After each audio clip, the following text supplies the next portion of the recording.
En el corazón de la campiña inglesa, donde los campos verdes se extienden hasta el horizonte y la niebla matutina se aferra a la tierra como un sudario, se esconde una historia que desafía la razón. Una historia tejida con secretos, obsesión y un horror tan profundo que amenaza con consumir a quienes se atreven a desenterrarla. Nos adentraremos en los anales de un crimen que sacudió la apacible comunidad de Llangollen, en Gales del Norte, a finales del siglo XIX. Un caso que, aún hoy, resuena con ecos de pánico y desolación. ¿Están preparados para descender a la oscuridad? En el verano de 1869, la tranquilidad de Llangollen se hizo añicos. Sarah Jacob, una niña de tan solo 12 años, se convirtió en el centro de una tormenta mediática y religiosa. ¿Su pecado? Afirmar que llevaba meses sobreviviendo sin alimento alguno. La noticia se extendió como la pólvora. Una niña milagro, la llamaban algunos. Una impostora, susurraban otros. Pero la realidad, como pronto descubrirían, era mucho más siniestra. ¿Qué fuerzas oscuras se movían entre las sombras? Los padres de Sara, fervientes religiosos, la exhibieron con orgullo. Multitudes acudían a su humilde hogar para presenciar el supuesto milagro. Donaciones fluyeron, alimentando la fe y quizás algo mucho más perverso. ¿Hasta dónde estaban dispuestos a llegar por mantener la farsa? Médicos escépticos, impulsados por la creciente preocupación, exigieron una investigación. Se organizó una vigilancia estricta. Durante 14 días, enfermeras vigilarían a Sara día y noche, asegurándose de que no recibiera alimento alguno. 14 días que sellarían su destino. El octavo día, Sara comenzó a mostrar signos de debilidad extrema. Su cuerpo, privado de sustento, se consumía lentamente, pero sus padres, ciegos ante la inminente tragedia, se negaron a intervenir. ¿Qué clase de fe era aquella que exigía el sacrificio de una hija? El 14º día, Sarah Jacob murió. La autopsia reveló la verdad brutal. La niña había muerto de inanición. Sus padres fueron arrestados y acusados de homicidio involuntario. La fe ciega, la codicia y la obsesión se habían combinado para crear un cóctel letal. Fueron declarados culpables y sentenciados a prisión. Pero la condena legal no pudo borrar la mancha de horror que habían dejado en Llangollen. La historia de Sarah Jacob se convirtió en una advertencia sombría, un recordatorio de los peligros de la fe desmedida y la ceguera voluntaria. En el cementerio local, una lápida sencilla marca la tumba de Sarah Jacob. Un epitafio lacónico resume su trágica vida. Aquí yace Sarah Jacob, una víctima de la credulidad humana. Pero, ¿es realmente la credulidad la única culpable? ¿O hay algo más oscuro, acechando en los rincones más profundos de la naturaleza humana? La pregunta, como la niebla sobre los campos de Llangollen, persiste. En el corazón de la campiña inglesa, donde los campos verdes se extienden hasta donde alcanza la vista y la niebla se aferra a la tierra como un sudario fantasmal, se esconde una historia que helará la sangre, incluso del más escéptico. Una historia de secretos enterrados, horrores inimaginables y una oscuridad que persiste mucho después de que los hechos se desvanecieran en los anales del tiempo. ¿Estás preparado para descender a las profundidades de la locura? Retrocedamos hasta el verano de 1974. Un calor sofocante se había apoderado del condado de Wiltshire, resecando la tierra y tensando los nervios de sus habitantes. En la tranquila aldea de Burbage, una familia, los Lawson, se preparaba para lo que esperaban que fueran unas vacaciones idílicas. Arthur Lawson, un contable de mediana edad, su esposa, Cynthia, y sus dos hijas pequeñas, 8 años para Marie y 6 para Emma, habían alquilado una pintoresca cabaña a las afueras del pueblo. Lo que no sabían era que la tranquilidad que buscaban pronto se convertiría en una pesadilla indescriptible. ¿Qué acechaba en la aparente calma de Burbage? La primera señal de que algo andaba terriblemente mal llegó en la tercera noche. Marie, la hija mayor, se despertó gritando. Afirmaba haber visto una figura oscura parada al pie de su cama, una presencia amenazante con ojos que brillaban, con una maldad indescriptible. Arthur y Cynthia, atribuyendo el incidente a una pesadilla infantil, la tranquilizaron y la volvieron a acostar. Pero la semilla de la duda ya estaba sembrada. ¿Era solo la imaginación de una niña o algo más siniestro se había colado en su hogar? Los días siguientes estuvieron marcados por una creciente sensación de inquietud. Objetos que desaparecían y reaparecían en lugares extraños. Susurros indistinguibles que parecían emanar de las paredes. Sombras danzantes en las esquinas de los ojos. Cynthia, particularmente sensible, comenzó a experimentar fuertes dolores de cabeza y episodios de paranoia. Estaba convencida de que estaban siendo observados. ¿Quién o qué los estaba acechando desde las sombras? La situación alcanzó un punto crítico en la noche del 24 de julio. Arthur, incapaz de conciliar el sueño, decidió dar un paseo por los alrededores. Mientras caminaba por un sendero boscoso cercano a la cabaña, tropezó con una antigua estructura de piedra, medio oculta por la maleza. Era un dolmen, un monumento prehistórico que irradiaba una energía palpable, casi opresiva. Al acercarse, Arthur sintió un escalofrío que le recorrió la columna vertebral. Una voz, susurrante y gutural, pareció resonar en su mente. ¿Qué secretos ancestrales custodiaba aquella piedra? A partir de ese momento, Arthur cambió. Se volvió retraído, irritable y propenso a violentos estallidos de ira. Comenzó a pasar horas en el dolmen, absorto en una especie de trance. Cynthia, aterrorizada por la transformación de su marido, intentó razonar con él, pero fue en vano. Arthur estaba perdido, consumido por una fuerza oscura que parecía emanar de la propia tierra. ¿Hasta dónde llegaría la influencia de aquella presencia maligna? La tragedia golpeó al amanecer del 27 de julio.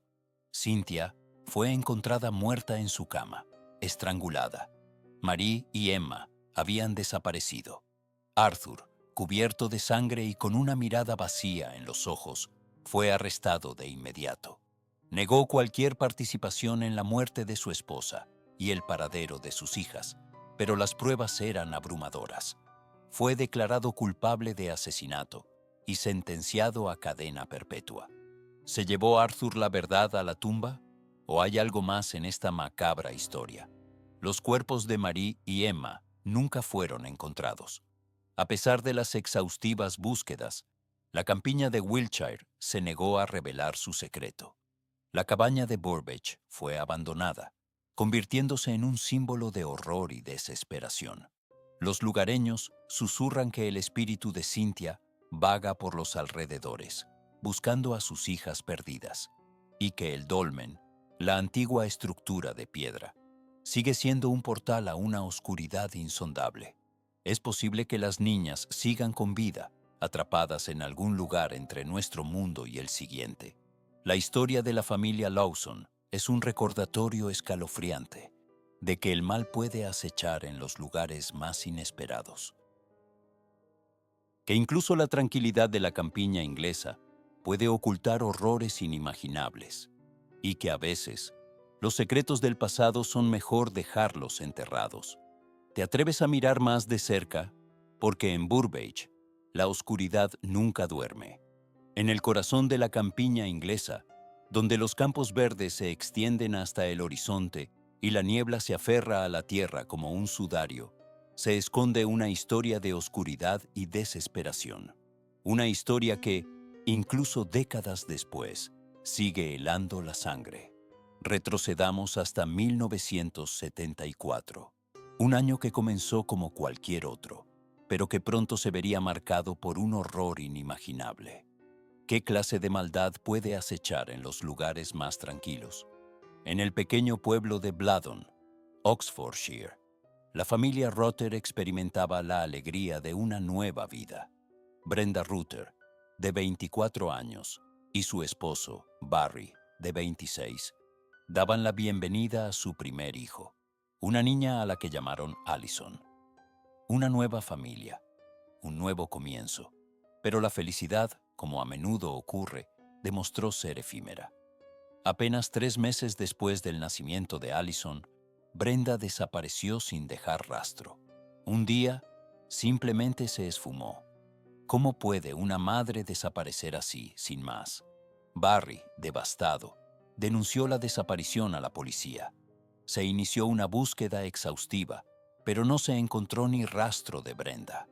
Los días se convirtieron en semanas, las semanas en meses, y la esperanza comenzó a desvanecerse. ¿Qué secretos ocultaba aquel tranquilo pueblo? La policía interrogó a Barry repetidamente. Su comportamiento era extraño, distante.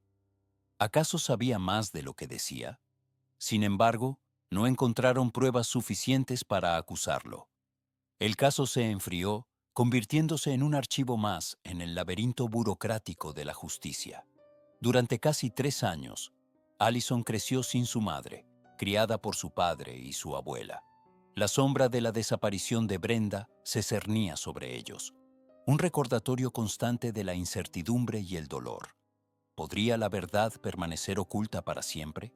Entonces, en 1977, un descubrimiento macabro sacudió a la comunidad hasta sus cimientos. Durante la renovación de una letrina en la parte trasera de la casa de los Ruther, los trabajadores encontraron restos humanos. Restos que, tras un análisis forense, fueron identificados como los de Brenda Ruther. ¿Qué horrores se escondían bajo la superficie de la vida cotidiana? Barry Ruther fue arrestado de inmediato y acusado del asesinato de su esposa. En el juicio, la fiscalía presentó pruebas contundentes, incluyendo el testimonio de vecinos que recordaban haber escuchado discusiones acaloradas entre Barry y Brenda en los meses previos a su desaparición. Era la ira un detonante para la tragedia.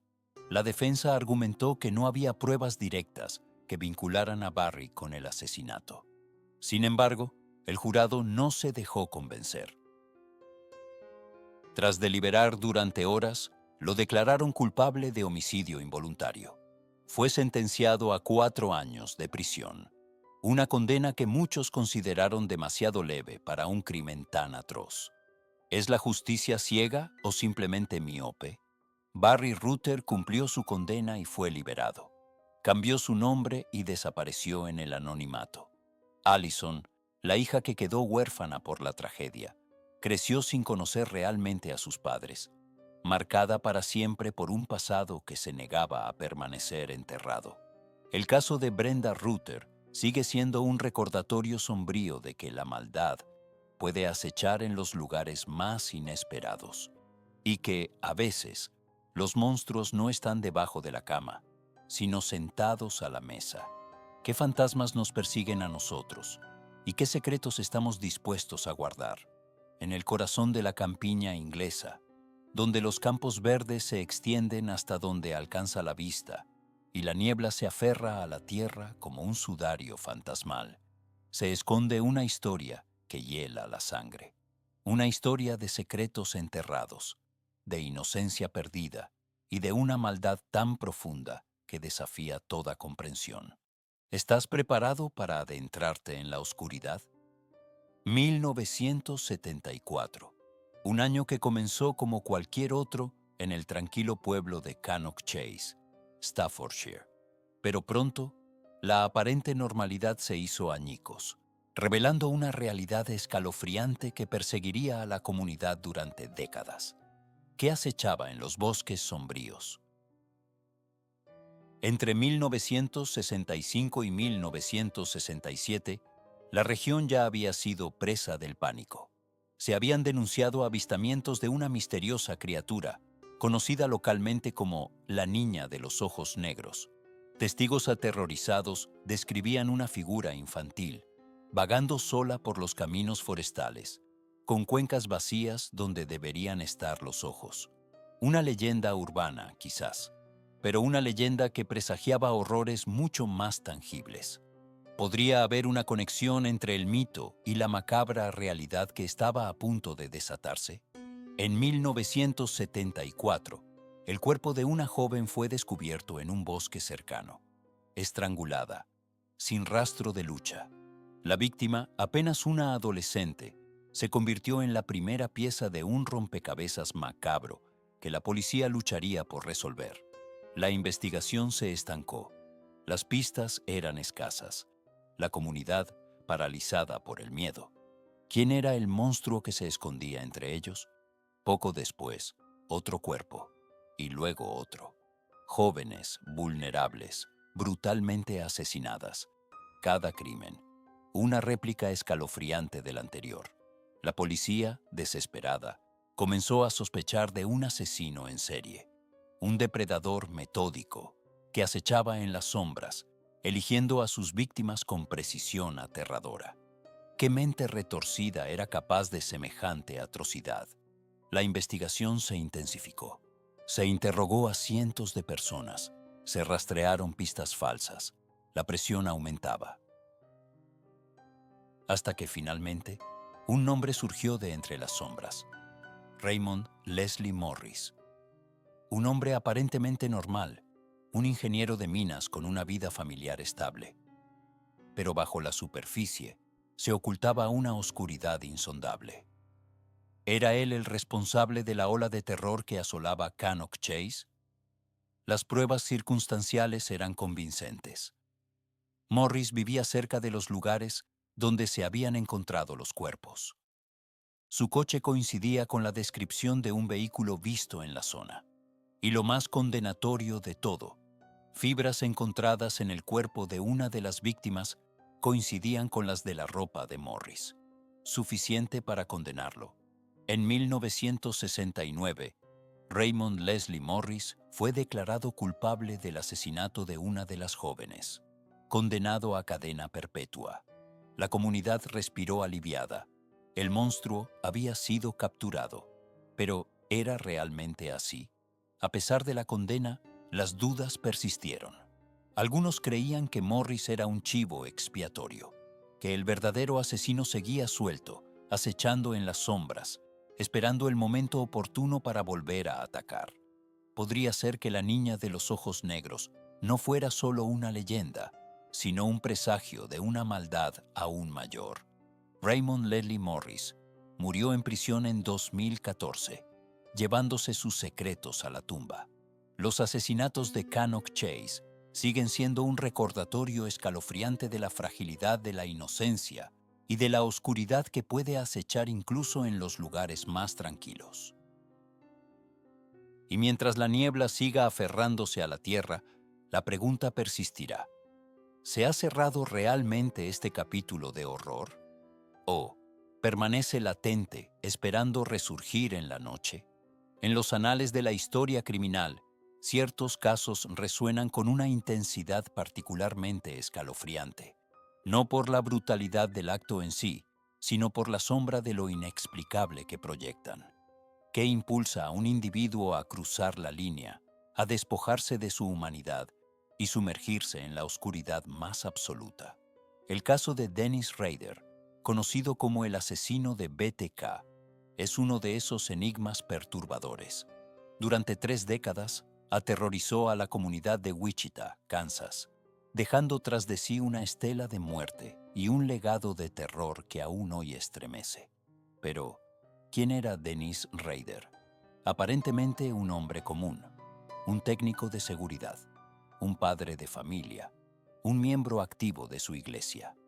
Una fachada de normalidad que ocultaba una psique retorcida, consumida por fantasías de control, tortura y muerte. Entre 1974 y 1991, Rader asesinó a 10 personas. Sus víctimas eran elegidas al azar, sin un patrón aparente más allá de su propia necesidad de dominación. Los acechaba, los estudiaba, planeaba meticulosamente cada detalle de sus crímenes. Los ataba, los torturaba y finalmente los estrangulaba, dejando tras de sí macabras escenas del crimen. Pero lo que realmente distingue a Rader de otros asesinos en serie es su necesidad de reconocimiento. Después de cada asesinato, enviaba cartas a la policía y a los medios de comunicación, burlándose de ellos, describiendo sus crímenes con escalofriante detalle y firmando con el alias de BTK, iniciales de Bind, Torture, Kill, atar, torturar, matar. Durante años, BTK fue una figura fantasmal, una leyenda urbana que acechaba en las sombras de Wichita. La policía, frustrada y desesperada, no lograba encontrar una sola pista que los llevara a él. ¿Cómo podía un asesino tan prolífico permanecer oculto durante tanto tiempo? En el 2004, después de años de silencio, BTK resurgió. Envió una carta al periódico Wichita Eagle, adjuntando una fotografía de una de sus víctimas. La policía, con nuevas herramientas forenses a su disposición, comenzó a analizar las cartas con renovado vigor. Un disquete enviado por Rader a la policía contenía metadatos que lo vinculaban a una iglesia local. A partir de ahí, fue cuestión de tiempo. El 25 de febrero de 2005, Dennis Rader fue arrestado. Su fachada de normalidad se derrumbó, revelando el monstruo que se escondía debajo.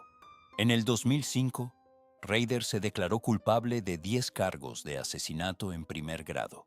Fue sentenciado a 10 cadenas perpetuas consecutivas, sin posibilidad de libertad condicional. ¿Qué podemos aprender del caso de Dennis Rader? ¿Qué nos dice sobre la naturaleza humana? Sobre la capacidad del mal para esconderse a plena vista. Quizás, la lección más inquietante es que el monstruo no siempre está debajo de la cama. A veces, está sentado a la mesa de al lado, sonriendo y saludando. Y eso, quizás, sea lo más aterrador de todo. En los anales de la historia criminal, ciertas historias resuenan con una particular nota de horror, un eco de la oscuridad que acecha en los rincones más profundos de la psique humana. Hoy nos adentraremos en una de esas historias, un caso que desafía la comprensión y nos confronta con la fragilidad de la inocencia. ¿Qué sucede cuando la confianza se rompe de la manera más brutal imaginable? Nos trasladamos a la apacible ciudad de Pocatello, en Idaho, Estados Unidos. Era el verano de 1988. Una niña de tan solo 9 años, llamada Shasta Groene, vivía una vida aparentemente normal, rodeada de su familia. Pero la normalidad, como pronto descubriría, es una ilusión precaria. Cómo un día ordinario puede transformarse en una pesadilla inimaginable. El 16 de mayo de 1988, la vida de Shasta y su familia se hizo añicos. Joseph Edward Duncan, un depredador con un historial de violencia y obsesiones oscuras, irrumpió en su hogar. Lo que siguió fue un acto de barbarie que dejaría una cicatriz imborrable en la comunidad y en la memoria colectiva. Duncan asesinó brutalmente a la madre de Shasta, Brenda K. Groene, a su hermano Slade Allen Groene y al novio de su madre, Mark Mackenzie. Tras cometer estos actos atroces, secuestró a Shasta y a su hermano Dylan, llevándolos a un infierno personal que duraría semanas. ¿Qué clase de monstruo es capaz de semejante depravación? Durante semanas, Shasta y Dylan fueron sometidos a un tormento inimaginable. Duncan los mantuvo cautivos, moviéndose entre campamentos remotos en los bosques de Montana e Idaho. Los detalles de su cautiverio son demasiado horribles para ser relatados en su totalidad, pero baste decir que sufrieron abusos físicos, psicológicos y sexuales constantes. El 2 de julio de 1988, la pesadilla de Dylan llegó a su fin de la manera más trágica posible. Duncan lo asesinó, dejando a Shasta sola en su cautiverio. ¿Puede una niña sobrevivir a la oscuridad más absoluta? Finalmente, el 2 de julio de 2005, casi 7 semanas después de su secuestro, Shasta fue rescatada. Agentes del FBI irrumpieron en la casa de Duncan en Coeur d'Alene, Idaho, encontrándola con vida. Duncan fue arrestado de inmediato. ¿Cómo se siente respirar de nuevo tras haber estado al borde del abismo? Joseph Edward Duncan fue juzgado y declarado culpable de múltiples cargos, incluyendo asesinato en primer grado y secuestro. Fue sentenciado a muerte y tras años de apelaciones, fue ejecutado por inyección letal el 23 de marzo de 2020. Aunque la justicia fue servida, la historia de Shasta Groen es un recordatorio sombrío de la maldad que puede acechar en los lugares más inesperados. Su historia es un testimonio de la resiliencia del espíritu humano, pero también una advertencia sobre la necesidad de estar siempre vigilantes ante la oscuridad que nos rodea. ¿Qué precio pagamos por la existencia del mal en el mundo? En el corazón de la campiña inglesa, donde los campos verdes se extienden hasta tocar un cielo plomizo, se alza una casa. No una casa cualquiera, sino una que susurra secretos a los vientos, una que ha sido testigo de horrores que desafían la comprensión. ¿Qué clase de oscuridad puede arraigarse en un lugar así, corrompiendo todo lo que toca? Nos adentraremos en la historia de la familia Coverdale, una saga marcada por la tragedia y la sospecha. Todo comenzó en 1989, cuando los Coverdale se mudaron a la antigua mansión, buscando un nuevo comienzo, un refugio lejos del bullicio de la ciudad. Lo que encontraron, en cambio, fue un pozo sin fondo de desesperación. Arthur Coverdale, el patriarca, era un hombre de negocios exitoso, pero atormentado por demonios internos. Su esposa, Eleanor, una mujer de belleza frágil, luchaba contra una depresión que la consumía lentamente. Sus dos hijos, Thomas y Emily, eran jóvenes e inocentes, ajenos a la tormenta que se avecinaba. ¿Podría esta familia, ya fracturada, sobrevivir a la presencia maligna que parecía habitar la casa? Los primeros signos fueron sutiles, ruidos inexplicables en la noche, sombras que se movían en el rabillo del ojo, una sensación constante de ser observado. Pero pronto, los incidentes se volvieron más inquietantes. Objetos que desaparecían y reaparecían en lugares extraños, susurros que parecían provenir de las paredes, sueños vívidos y aterradores que dejaban a la familia temblando de miedo. ¿Eran solo producto de su imaginación o algo más siniestro estaba en juego? La salud mental de Eleanor se deterioró rápidamente. Se volvió paranoica, convencida de que la casa estaba tratando de hacerle daño. Pasaba horas encerrada en su habitación, hablando sola y murmurando oraciones. Arthur, desesperado, buscó ayuda médica, pero los médicos no encontraron nada malo en ella. La diagnosticaron con estrés y le recetaron tranquilizantes, pero Eleanor sabía que su problema era mucho más profundo. ¿Qué secretos ocultaba esa casa y cómo estaban afectando a su mente? Una noche, Eleanor desapareció. Arthur la buscó por toda la casa, pero no la encontró por ninguna parte. Llamó a la policía y se inició una búsqueda exhaustiva. Días después, su cuerpo fue encontrado en el bosque cercano. Se había suicidado, dejando una nota críptica en la que hablaba de voces y sombras que la atormentaban. ¿Fue la depresión la que la llevó a quitarse la vida? ¿O fue algo más oscuro y siniestro? La muerte de Eleanor dejó a la familia devastada. Arthur se hundió en el alcoholismo y los niños quedaron traumatizados. La casa se convirtió en un lugar de dolor y sufrimiento, pero la pesadilla no había terminado. ¿Qué horrores aún aguardaban a los Coverdale en esa casa maldita? Años más tarde, Thomas, el hijo mayor, regresó a la casa. Estaba decidido a descubrir la verdad sobre la muerte de su madre y a exorcizar los demonios que la habían atormentado. Pero lo que encontró fue mucho más de lo que esperaba. Descubrió un oscuro secreto sobre el pasado de la casa, un secreto que involucraba asesinatos, rituales satánicos y una presencia maligna que se había alimentado del sufrimiento de sus habitantes durante siglos. ¿Podría Thomas romper el ciclo de horror? o se convertiría en otra víctima de la casa. La historia de la familia Coverdale es un recordatorio sombrío de que algunas casas están marcadas por la tragedia, que algunos lugares están impregnados de maldad y que a veces los secretos del pasado son demasiado oscuros para ser desenterrados. ¿Qué clase de legado dejará esta historia en aquellos que la escuchan? ¿Y qué sombras comenzarán a ver en sus propios hogares?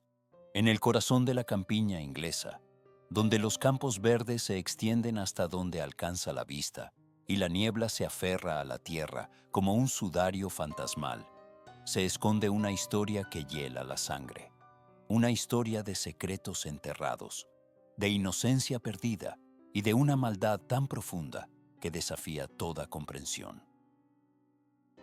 Retrocedamos hasta el verano de 1968.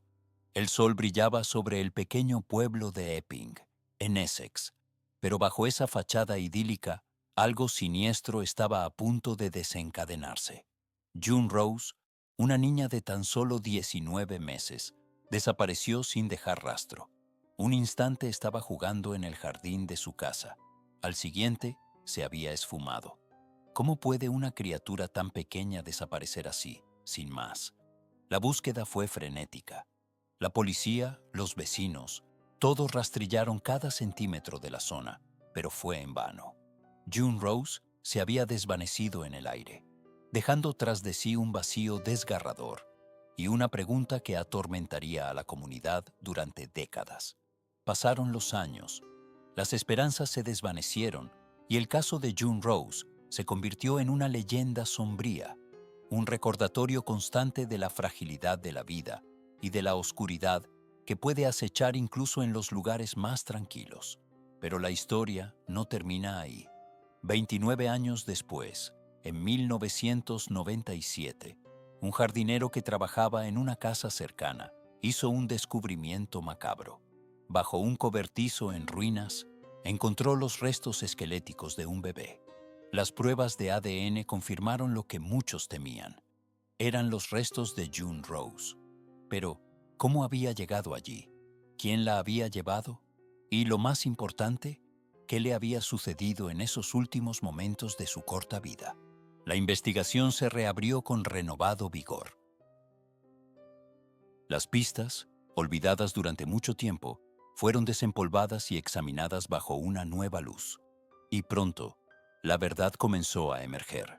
Una verdad tan horrible que sacudió los cimientos de Epping. Un vecino, Terry Clark, fue arrestado y acusado del asesinato de June Rose. Las pruebas eran circunstanciales, pero convincentes. Clark había vivido cerca de la familia Rose en 1968 y había sido visto cerca de la casa el día de la desaparición de June. Pero lo más condenatorio fue su propio comportamiento. Clark siempre había sido un hombre solitario y reservado, pero después del descubrimiento de los restos de June Rose, se volvió aún más retraído y nervioso. En 1999, Terry Clark fue declarado culpable del asesinato de June Rose y sentenciado a cadena perpetua. La justicia, aunque tardía, finalmente había llegado. Pero incluso con Clark tras las rejas, la historia de June Rose sigue siendo inquietante. ¿Qué motivó a Clark a cometer un acto tan atroz? ¿Y cuántos otros secretos permanecen enterrados en la campiña inglesa, esperando ser descubiertos? La respuesta, quizás, se pierda para siempre en los susurros del viento, en el murmullo de los árboles y en la oscuridad que se cierne sobre Epping. Un recordatorio sombrío de que el mal puede acechar en los lugares más inesperados y que incluso la inocencia más pura puede ser arrebatada en un instante. El silencio, a veces, es el preludio de lo inimaginable. En la apacible ciudad de Westfield, Nueva Jersey, una casa de ensueño se convirtió en el epicentro de una pesadilla que desafiaría toda lógica. Los Brodus, una familia en busca de la tranquilidad suburbana, compraron la casa de sus sueños en el verano de 2014. 6 habitaciones, un jardín extenso, la promesa de una vida perfecta. Pero la perfección, como a menudo ocurre, es una ilusión frágil. Pocos días después de cerrar el trato, comenzaron a llegar las cartas. No eran felicitaciones de bienvenida, sino misivas escalofriantes, firmadas solo por El Observador. La primera carta ya helaba la sangre. Queridos nuevos vecinos de la calle 657 Boulevard, soy El Observador y he estado vigilando su casa durante décadas. ¿Quién era este observador? ¿Qué quería? Las cartas se volvieron más personales, más amenazantes. El observador afirmaba conocer los detalles íntimos de la familia, los nombres de sus hijos, sus rutinas. He preguntado a mis fuentes y ya lo saben los nombres de vuestros hijos, decía una de ellas. Una vez que los llene de sangre joven, los liberaré y me uniré a ellos.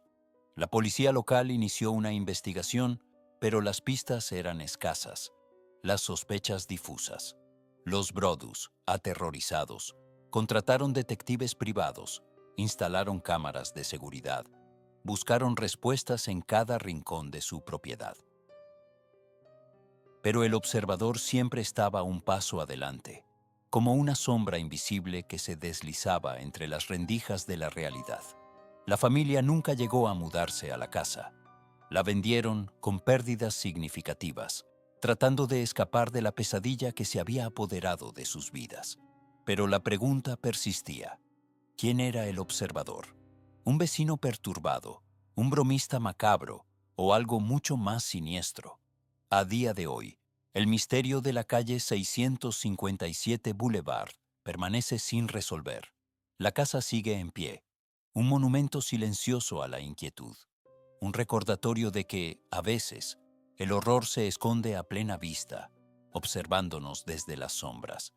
Y quizás, solo quizás, el observador sigue ahí fuera, esperando a su próxima víctima, porque el silencio, a veces, es solo el preludio de algo mucho peor. En el corazón de la apacible campiña inglesa, donde los campos verdes se extienden hasta el horizonte y el murmullo del viento cuenta historias ancestrales, se esconde una oscuridad que desafía la serenidad del paisaje. ¿Qué secretos pueden albergar los rincones más tranquilos? 1974.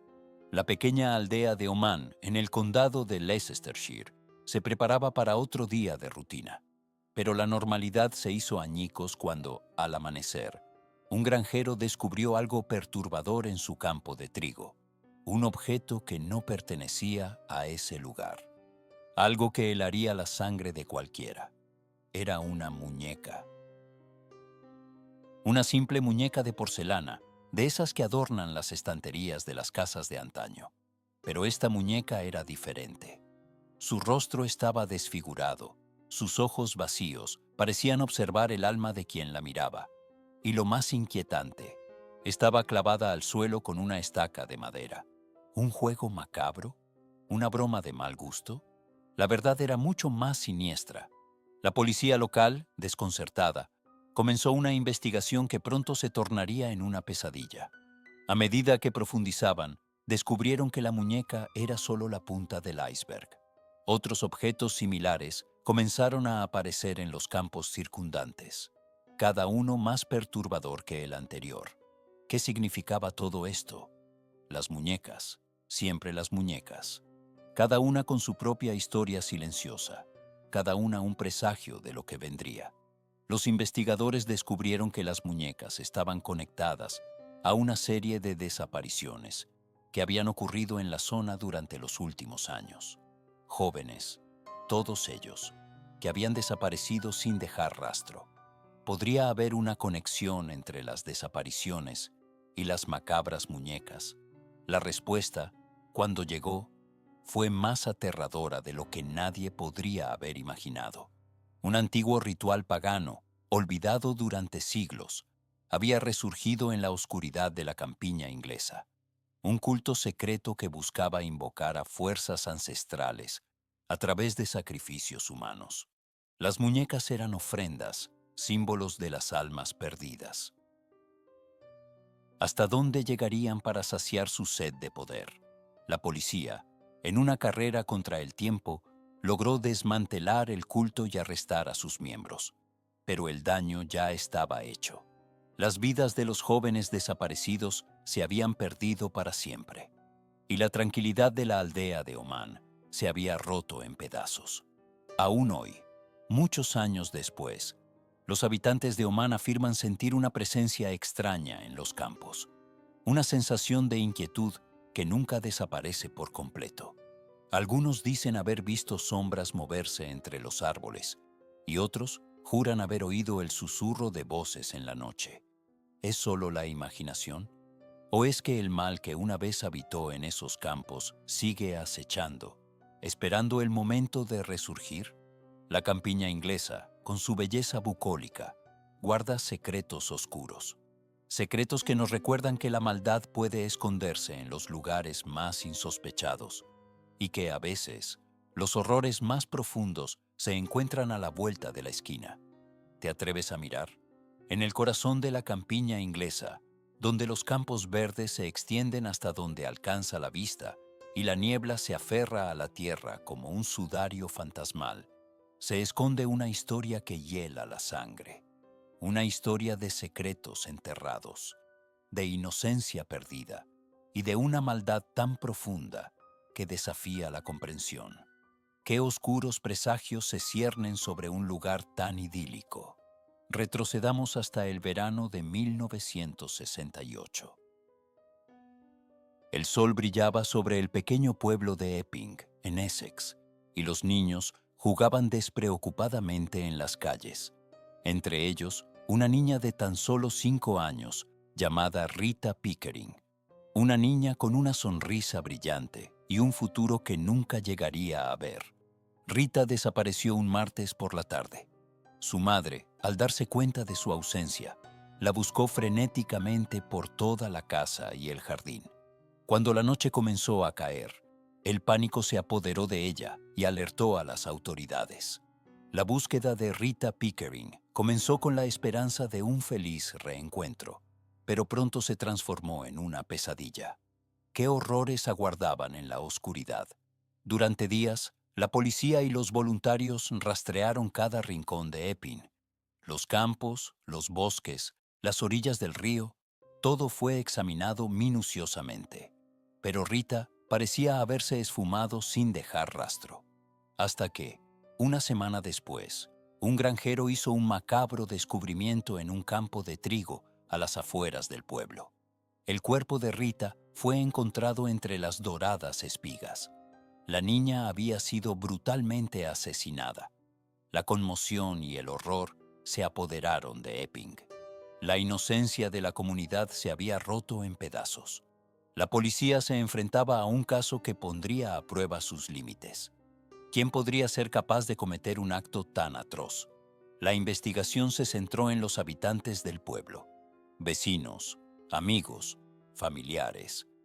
Todos fueron interrogados, pero las pistas eran escasas y confusas.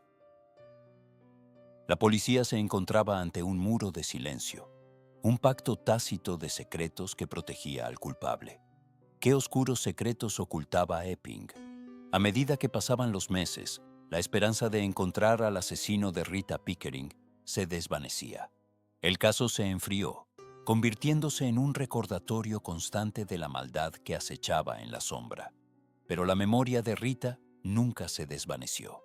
Su nombre se convirtió en un símbolo de la inocencia perdida y de la búsqueda incansable de la justicia. Durante más de 40 años, el caso de Rita Pickering permaneció sin resolver. Un fantasma que perseguía a Epping. Un recordatorio constante de que el mal puede esconderse en los lugares más inesperados. Hasta que, en 2010, un nuevo equipo de detectives reabrió la investigación. Utilizando técnicas forenses modernas y revisando antiguas pruebas, los detectives encontraron una nueva pista. Un fragmento de ADN encontrado en la ropa de Rita que no coincidía con ninguno de los sospechosos originales. ¿Podría ser esta la clave para resolver el misterio? Tras una exhaustiva búsqueda en la base de datos nacional de ADN, los detectives encontraron una coincidencia. Un hombre llamado John Smith, que había vivido en Epping en 1968, y que tenía antecedentes por delitos sexuales. John Smith fue arrestado y acusado del asesinato de Rita Pickering. En el juicio, las pruebas de ADN fueron irrefutables. Smith fue declarado culpable y sentenciado a cadena perpetua. La justicia, por fin, había llegado para Rita Pickering, pero incluso con la resolución del caso, la sombra de la duda persiste. ¿Qué motivó a John Smith a cometer un acto tan horrendo? ¿Cuántos otros secretos permanecen enterrados en la campiña inglesa? La historia de Rita Pickering es un recordatorio sombrío de que el mal puede acechar en cualquier lugar, esperando el momento oportuno para atacar, y que, a veces, la verdad puede tardar décadas en salir a la luz, dejando tras de sí un rastro de dolor y desolación.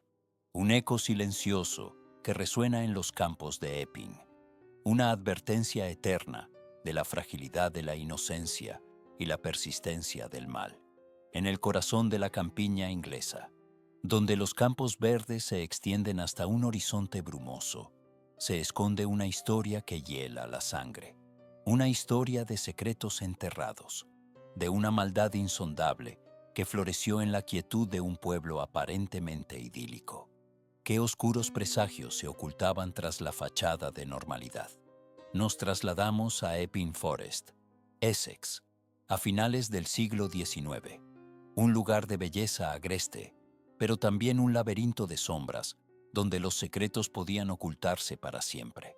Fue allí, en 1878, donde la vida de una joven llamada María Marten tomaría un giro trágico e irreversible.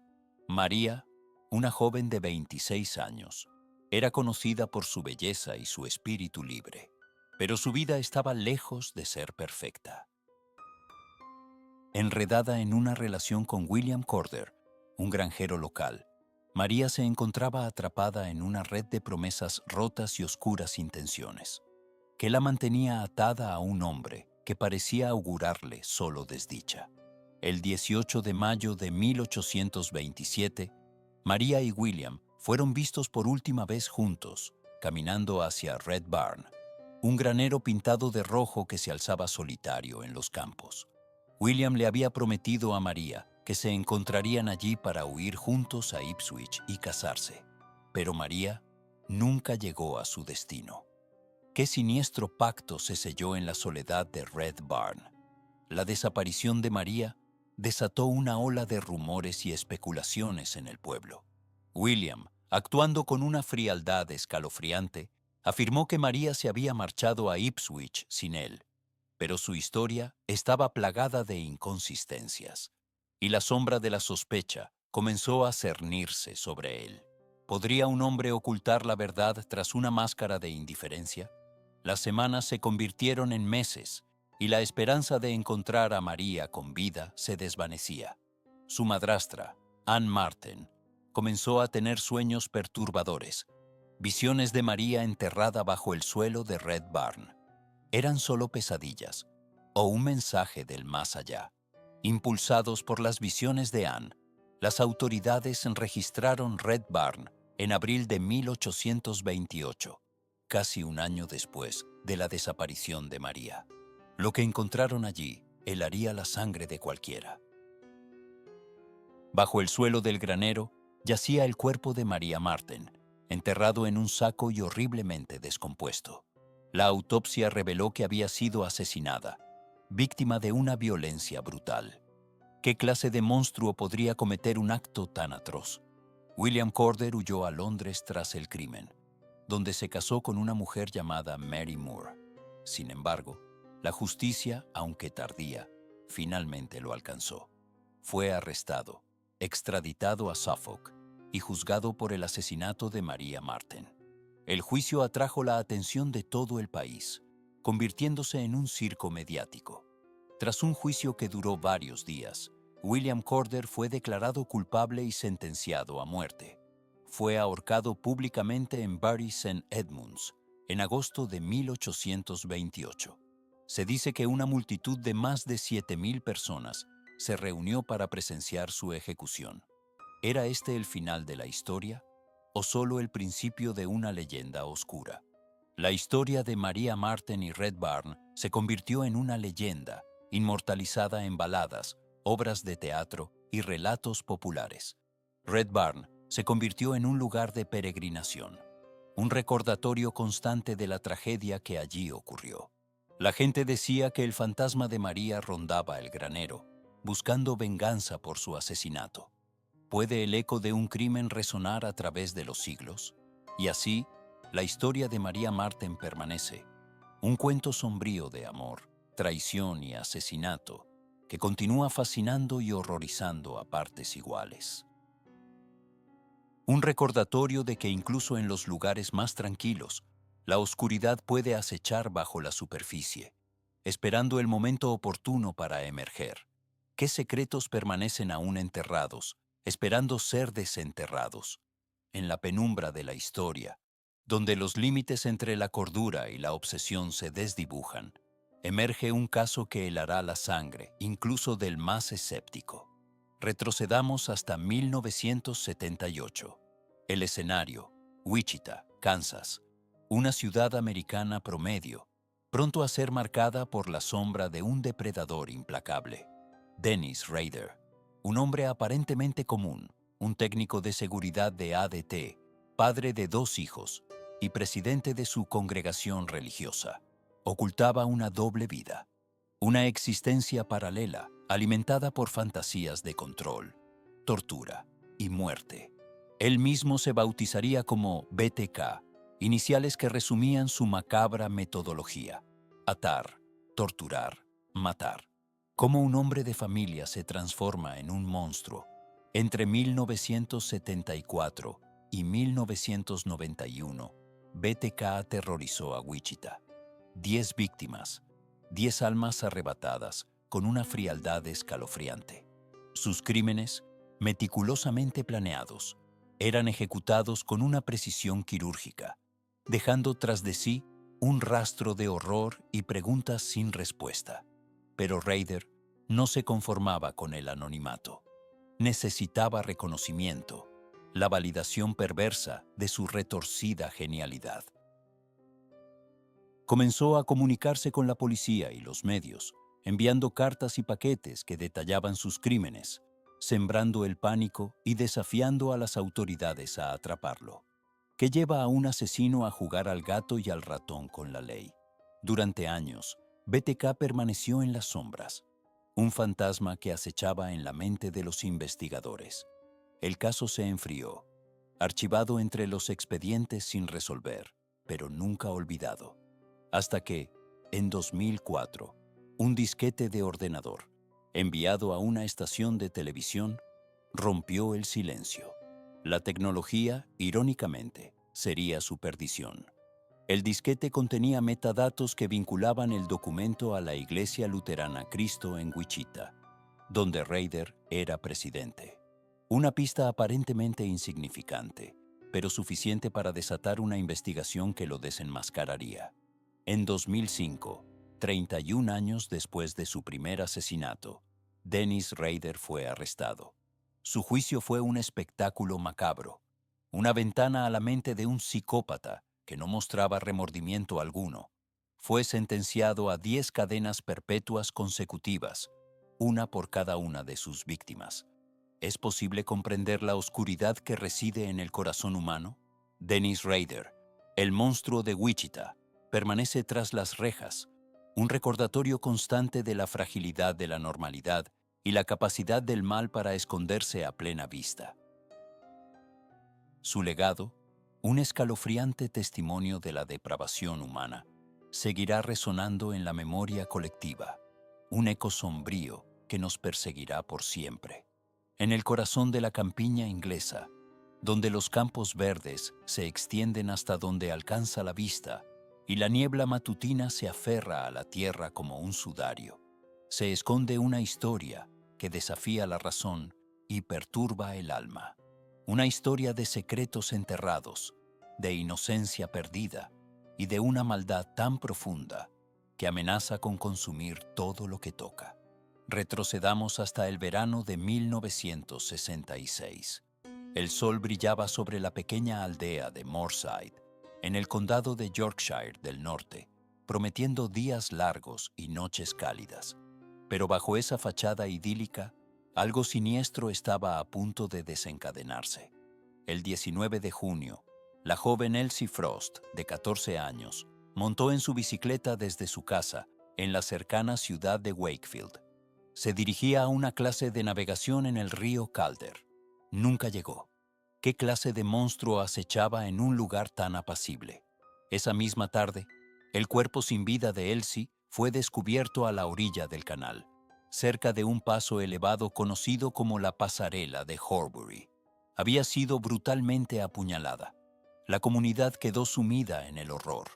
La policía inició una investigación exhaustiva, pero las pistas eran escasas y confusas. Durante décadas, el caso de Elsie Frost permaneció sin resolver, un espectro que rondaba las calles de Moorside y atormentaba a su familia. Se barajaron nombres, se tejieron teorías, pero la verdad permaneció oculta entre las sombras. ¿Podría ser que el asesino estuviera más cerca de lo que nadie imaginaba? No fue hasta el año 2015, casi 50 años después del crimen, que una nueva revisión del caso, impulsada por la hermana de Elsie, Carol, trajo consigo un rayo de esperanza. Utilizando técnicas forenses modernas y reexaminando las pruebas originales, los investigadores lograron identificar a un nuevo sospechoso, Peter Pickering, un depredador sexual convicto que había estado viviendo en la zona en el momento del asesinato. Pickering había sido encarcelado en 1972 por el homicidio involuntario de una mujer de 14 años y por agredir a otras mujeres. Su historial era escalofriante. Pero, ¿era él el responsable de la muerte de Elsie Frost? La policía reunió pruebas circunstanciales que vinculaban a Pickering con el crimen. Testigos lo habían visto cerca de la escena del crimen el día del asesinato. Además, su perfil psicológico encajaba con el de un asesino sádico. Sin embargo, Pickering murió en prisión en el año 2018, antes de que pudiera ser acusado formalmente del asesinato de Elsie. La justicia, aunque tardía, nunca llegó a completarse. El caso de Elsie Frost sigue siendo un recordatorio sombrío de la fragilidad de la vida y de la persistencia del mal. Un eco silencioso que resuena en los campos de Yorkshire, preguntando si alguna vez podremos comprender verdaderamente la oscuridad que se esconde en el corazón humano. Y si, incluso después de tantos años, la verdad completa ha salido a la luz. En los anales de la historia criminal, existen casos que se graban a fuego en la memoria colectiva, horrores tan profundos que desafían la comprensión humana, que lleva a una persona a cruzar la línea, a sumergirse en la oscuridad más absoluta. Hoy nos adentraremos en uno de esos abismos. Retrocedemos hasta 1974, en Amityville, Nueva York. Una casa, el número 112 de Ocean Avenue, se convertiría en sinónimo de terror. La familia DeFeo, aparentemente normal, fue brutalmente asesinada en sus camas durante la noche del 13 de noviembre. Ronald DeFeo Jr., el hijo mayor, confesó haber disparado a sus padres y a sus 4 hermanos con un rifle. 6 vidas truncadas en un instante. ¿Pero fue realmente tan simple? DeFeo fue condenado por 6 cargos de asesinato en segundo grado. Su defensa, una locura temporal, fue rechazada por el jurado. Alegó haber escuchado voces que le ordenaban matar. Voces que, según él, provenían de la propia casa. La casa permaneció vacía durante 13 meses. Entonces, en diciembre de 1975, la familia Lutz se mudó, buscando un nuevo comienzo. George y Kathleen Lutz, junto con sus 3 hijos, sabían del horrible pasado de la casa, pero el precio era demasiado bueno para dejarlo pasar. ¿Un error fatal? 28 días. Solo 28 días pudieron soportar los Lutz en la casa de Ocean Avenue. Afirmaron haber sido aterrorizados por fenómenos paranormales, olores inexplicables, cambios de temperatura repentinos, objetos que se movían solos e incluso levitación. George Lutz se obsesionó con la casa, despertándose invariablemente a las 3:15 de la madrugada, la hora estimada de los asesinatos de los DeFeo. Su historia se convirtió en un libro superventas, El horror de Amityville, y luego en una serie de películas que alimentaron la leyenda. Pero, ¿cuánta verdad había en su relato? Escépticos y parapsicólogos han debatido el caso de Amityville durante décadas. Algunos creen que los Lutz fueron víctimas de una elaborada broma o que simplemente buscaron fama y fortuna. Otros, sin embargo, creen que la casa estaba, y quizás aún esté, impregnada de una energía oscura, un eco del horror que allí se desató. La casa en el número 112 de Ocean Avenue ha sido remodelada y renumerada para tratar de borrar su pasado. Pero la sombra de los DeFeo y los Lutz persiste, un recordatorio inquietante de que, a veces, el mal puede arraigarse en los lugares más inesperados y que, quizás, algunas puertas es mejor dejarlas cerradas para siempre. En el corazón de la apacible campiña inglesa, donde los campos verdes se extienden hasta donde alcanza la vista y el murmullo del viento cuenta historias ancestrales, se esconde una oscuridad que desafía la serenidad del paisaje. ¿Qué secretos pueden albergar los rincones más tranquilos? 1974. La pequeña aldea de Oman, en el condado de Leicestershire, se preparaba para otro día de rutina. Pero la normalidad se hizo añicos cuando, en una granja solitaria, se descubrió una escena que helaría la sangre de cualquiera. La familia Richardson, aparentemente, había desaparecido sin dejar rastro. Evaporados, Arthur y Brenda Richardson, junto con su hijo de 8 años, Juan, eran conocidos por su vida sencilla y su dedicación al trabajo en el campo. No tenían enemigos ni deudas aparentes. La puerta de la granja no estaba forzada. Nada hacía presagiar la tragedia. ¿Qué fuerza invisible se los había llevado? La policía local, desconcertada, comenzó una búsqueda exhaustiva. Cada rincón de la propiedad fue examinado minuciosamente. Los días se convirtieron en semanas y las semanas en meses, sin una sola pista que arrojara luz sobre el paradero de los Richardson. ¿Acaso la tierra misma los había tragado? Pero entonces, un hallazgo macabro rompió el silencio. En un pozo abandonado, oculto entre la maleza, se encontraron los cuerpos de Arthur, Brenda y el pequeño Juan. Asesinados, atados, silenciados para siempre. ¿Quién podría cometer un acto tan atroz? La investigación se intensificó. Se interrogaron a vecinos, amigos y conocidos, pero nadie parecía saber nada. El misterio se profundizaba, alimentando el miedo y la paranoia en la comunidad. ¿Se escondía el asesino entre ellos, observando en silencio el horror que había desatado? A pesar de los esfuerzos de la policía, el caso de la familia Richardson se enfrió con el paso del tiempo. Las pistas se agotaron, los testigos olvidaron, y el silencio volvió a reinar en Oman. Pero la memoria de la tragedia persistió, como una sombra oscura sobre la aldea. ¿Podría la verdad permanecer oculta para siempre? Décadas después, el caso sigue sin resolverse. Un recordatorio sombrío de que, incluso en los lugares más tranquilos, el mal puede acechar en las sombras, esperando el momento oportuno para atacar, y que, a veces, los secretos más oscuros se esconden a plena vista, enterrados bajo la aparente normalidad de la vida cotidiana. ¿Quién sabe qué otros horrores aguardan ser descubiertos en la silenciosa campiña inglesa?